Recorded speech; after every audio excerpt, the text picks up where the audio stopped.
Thousands turn out to pay their respects across the country as a tradition returns to Christchurch after more than a decade. As day breaks in Gallipoli, the Anzac spirit is honoured, the poignant welcome for Kiwis who made the journey there. Plus, royalty attends the dawn service here in London that's just wrapped up in Hyde Park Corner.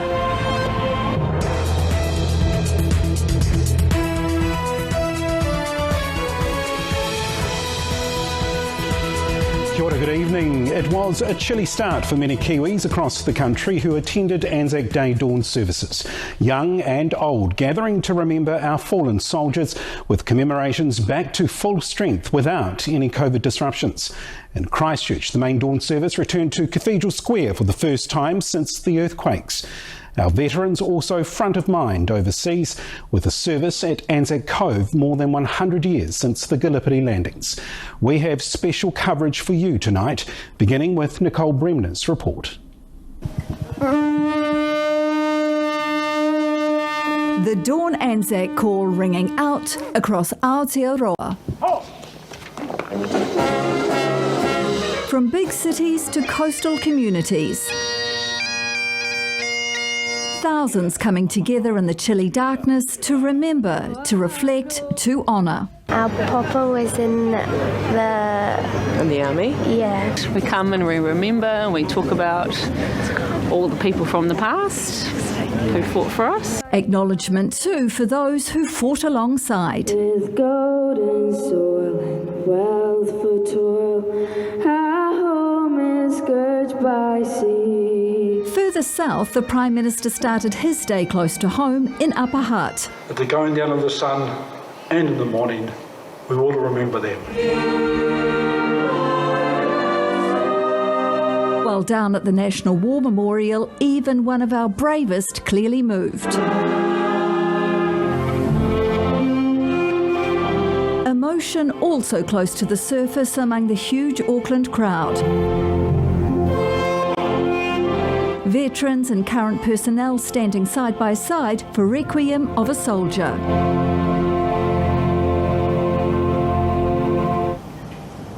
All so still as dawn quietly arrived, marked by flybys across Tamaki Makaurau and in Mount Maunganui. Veterans then applauded on their way.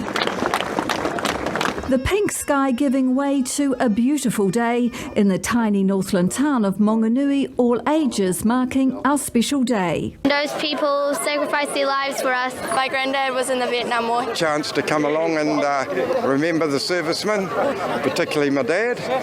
He was in the RAAF. And at the Auckland home of the Navy, hundreds lined the streets for the annual parade, many here grateful and closely connected to those who've served. When the army started dying, and then we try to remember about when the army died. To remind us that freedom isn't a given. It's really important for me to kind of pass on the spirit of Anzac. My papa was in the Navy and he served us all his whole life. And everybody gets an Anzac cookie.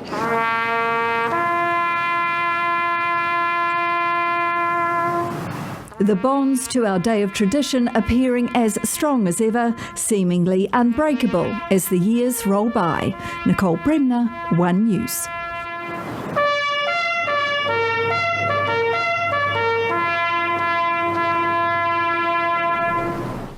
And those with a personal connection to conflict were among those at commemorations at the capital's Pukeahu National War Memorial. Prime Minister Chris Hipkins attended, along with Dame Helen Winkelman, the High Commissioner from Australia and the Ambassador for Turkey. Crowds gathered in their hundreds, including those whose relatives fought in war. I wear my granduncle's medals with pride. Huge thing for our family to receive them a few years back. We come here so they know that we haven't forgotten them. There was no real glorification of war today, but I liked the words of Peter Jackson at the end that we all know the price of war is too high. And I thought that was a really nice note to finish on. A minute's silence was also held to honour our veterans.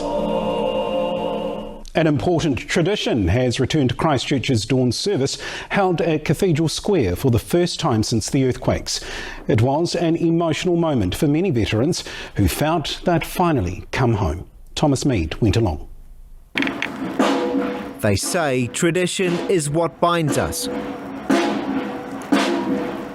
And this is a tradition many in Christchurch have missed. A parade before dawn. Right! Turn! Stand it! Hey! Heading to the steps of the cathedral. Many thousands of our young men and women have given their lives. This is the day when we remember these facts. In years gone by, the dawn service was always held here in the centre of the city. After the quakes, it had to be moved to a park nearby. But at first light this morning, tradition was finally restored.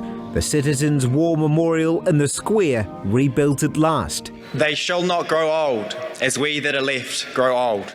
The service bringing in hundreds of Cantabrians on what was the coldest morning of the year. The crowd braving temperatures below 1 degree for a glimpse of the memorial. There was a bit of debate whether an angel should carry a sword or not. And here she is with the sword bending, ready to snap it in half as a symbol of peace. The occasion inspiring many from the more experienced. Yeah, a bit emotional. I believe that it's the right place. To those attending for the first time. How does it feel to wear those today?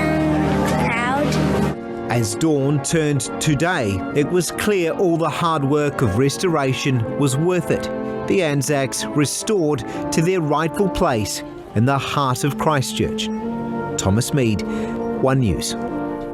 In the last half an hour, service at Waitangi has been held and a very special guest of honour made the trip north for it.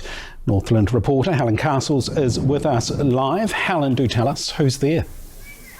Good evening. Well, it's been an incredibly moving service here at the Waitangi Treaty Grounds remembering the 28th Māori Battalion, and we were honoured to have the last surviving member of that battalion here tonight, Sir Rob Gillies, also known as Bomb. At the age of 98, he travelled up from Rotorua to be at the service and presented the organisers or the nation with the 28th Māori Battalion flag.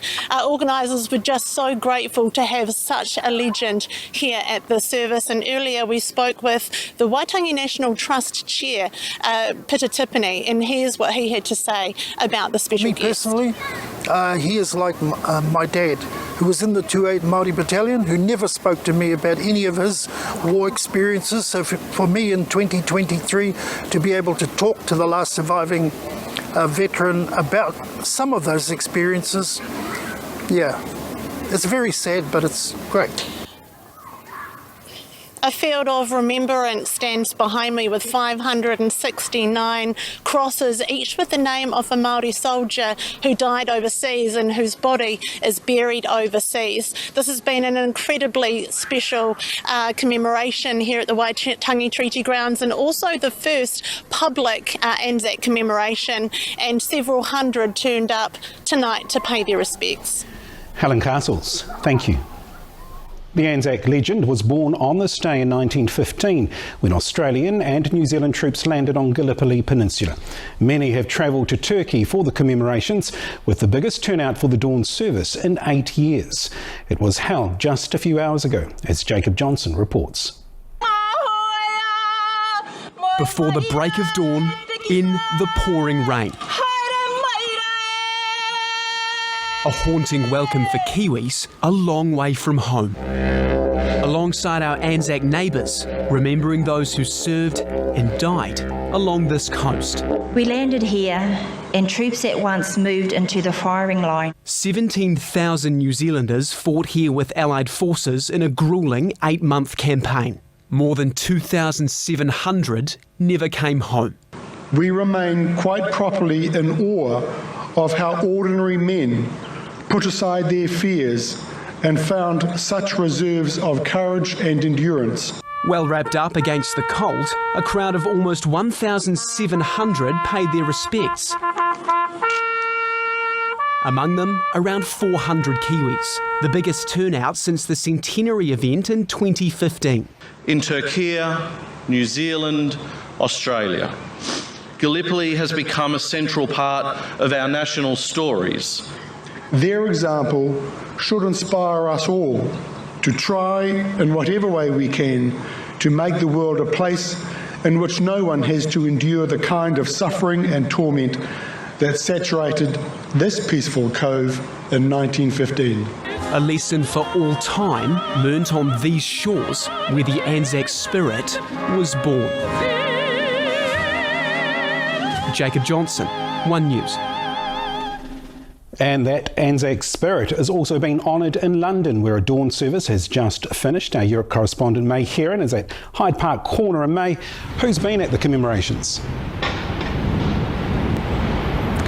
Good evening. Yes, the service has just wrapped up here at Hyde Park Corner, and there was heightened security for a special guest. That's the Prince of Wales, Prince William, who was here on a chilly morning to lay a wreath. And as the Australian High Commissioner noted, he was the one who made the speech here this morning. He said there will be many cities across the world who will have Anzac commemorations like this. But it's not just to remember what happened 100 years ago. He also spoke about remembering the people who have served in conflicts since, including more recently the Ukraine war and even the Sudan conflict, where the UK is just one of many nations who are trying to evacuate its people right now. And May, there are more commemorations planned for later today.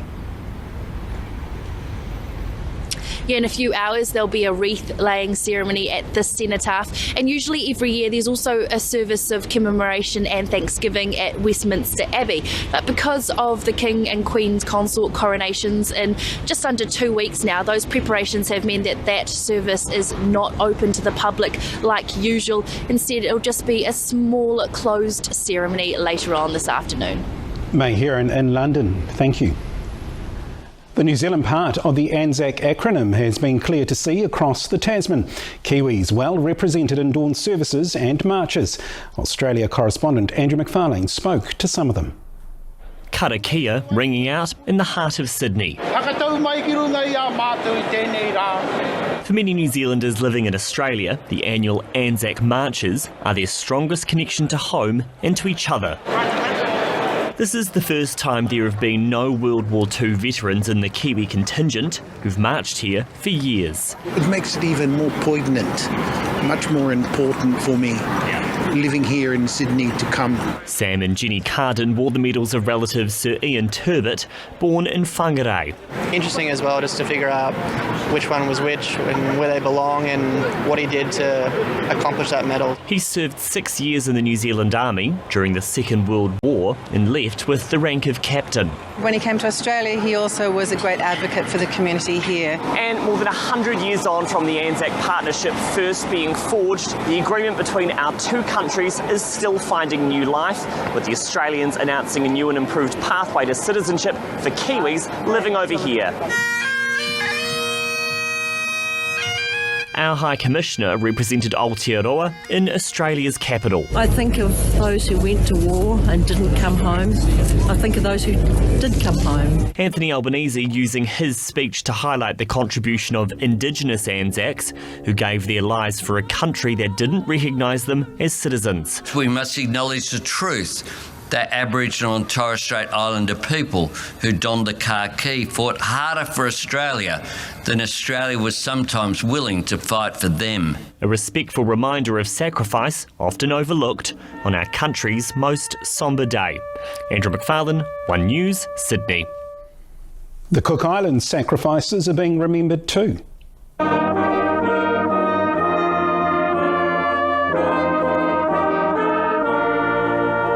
Veterans, families, supporters and those in service gathered in Auckland.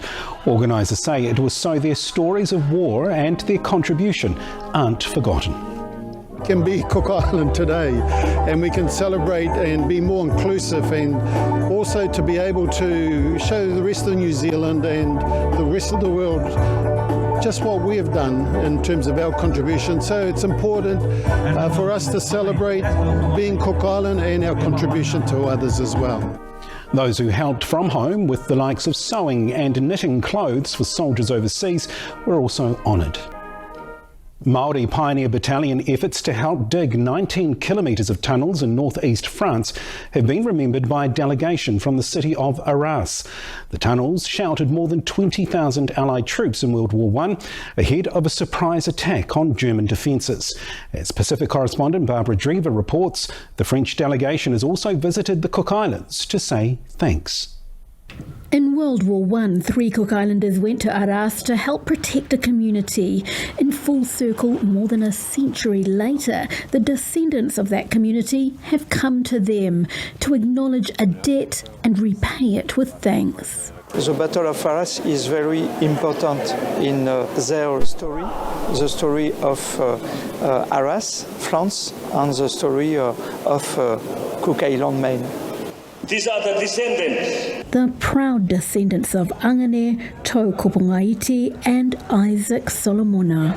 When the 3 men finished their life-saving mission in Arras, they left behind a piece of the Cook Islands, a conch shell. The Arras delegation has brought a replica of that shell home to Rarotonga, but more importantly, they bring a sense of connection. With the mayor coming here, and now my children, my grandchildren know about it, it brings it to a new level, a new stage for the family and for me, and I'm thankful. One News was with Isaac Solomona in 2016 when he found out NZ Post was flying him to the Arras tunnels to see an etching his grandfather had made there. And a year later, we were there for that emotional visit. In the tunnel, I just felt at peace in the sense that I can feel what he has experienced. The Arras delegation are keen to soak up the history of the 3 Cook Islands heroes. Their visit inspiring the families of the 3 men to preserve that history, a story which now binds them together. So I believe today's event will cement that brotherhood between the 3 families. They walk in the footsteps of their ancestors. Several generations on in the Cook Islands, they never forget them. Barbara Drever, One News. And for more Anzac Day coverage from here at home and around the world, head to our website, onenews.co.nz. Well, just ahead, the rest of the day's news.